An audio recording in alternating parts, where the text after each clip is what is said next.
अकोला जिल्ह्यातून एक अतिशय वेदनादायक बातमी समोर येते आहे। अकोट तालुक्यातील अडगाव बुद्रुक येथे गुरुवारी एका घराला लागलेल्या भीषण आगीत मामा आणि भाचीचा होरपळून मृत्यू झालाय। या आगीने एका क्षणात हसत्या खेळत्या कुटुंबाचा अंत केला असून एक वृद्ध महिला गंभीर जखमी आहे। मिळालेल्या माहितीनुसार अकोला जिल्ह्यातील अडगाव बुद्रुक येथे गुरुवारी दुपारच्या सुमारास अकोला जिल्ह्यातील अडगाव बुद्रुक येथे गुरुवारी सुरेश चव्हाण यांच्या घरात अचानक आग भडकली। ही आग इतकी भीषण होती की पाहता पाहता संपूर्ण घराला आगीच्या ज्वाळांनी वेढले। दुर्दैवाने या आगीत 10 वर्षांची चिमुरडी स्वरा सोळंके आणि 25 वर्षीय तरुण सुरेश चव्हाण यांचा जागीच मृत्यू झाला।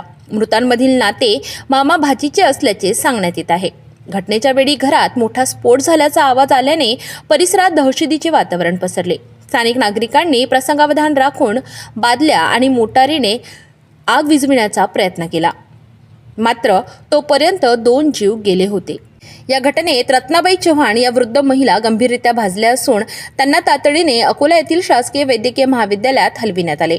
ठाणेदार गजानन राठोड यांनी दिलेल्या माहितीनुसार आगीचे नेमके कारण अद्याप स्पष्ट झालेले नाही। शॉर्ट सर्किट, गॅस सिलेंडरचा स्फोट किंवा घरात ठेवलेले डिझेल सारखे ज्वलनशील पदार्थ या 3 शक्यतांवर पोलीस तपास करीत आहेत। सुरखेडा पोलिसांनी घटनास्थळाचा पंचनामा केला असून पुढील तपास सुरू केलाय। अडगाव बुद्रुकमध्ये घडलेल्या या घटनेमुळे संपूर्ण गावावर शोककळा पसरली आहे। अशा घटना पुन्हा घडू नयेत म्हणून आपण सर्वांनी सतर्क राहणे आवश्यक आहे। आगीपासून बचावासाठी काही खबरदारी सगळ्यांनी बाळगावी।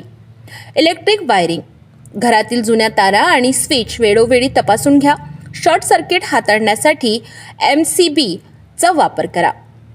गॅस सुरक्षा, स्वयंपाक झाल्यानंतर आणि झोपण्यापूर्वी गॅस सुरक्षा, स्वयंपाक झाल्यानंतर आणि रात्री झोपण्यापूर्वी गॅस सिलेंडरचे रेग्युलेटर नेहमी बंद करा। गॅसचा वास आल्यास वीज बटणे सुरू करू नका। ज्वलनशील पदार्थ, घरामध्ये डिझेल, पेट्रोल किंवा इतर कोणतेही ज्वलनशील पदार्थ साठवून ठेवू नका।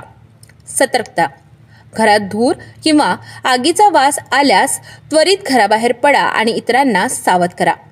सुरक्षित रहा आणि जागरूक रहा।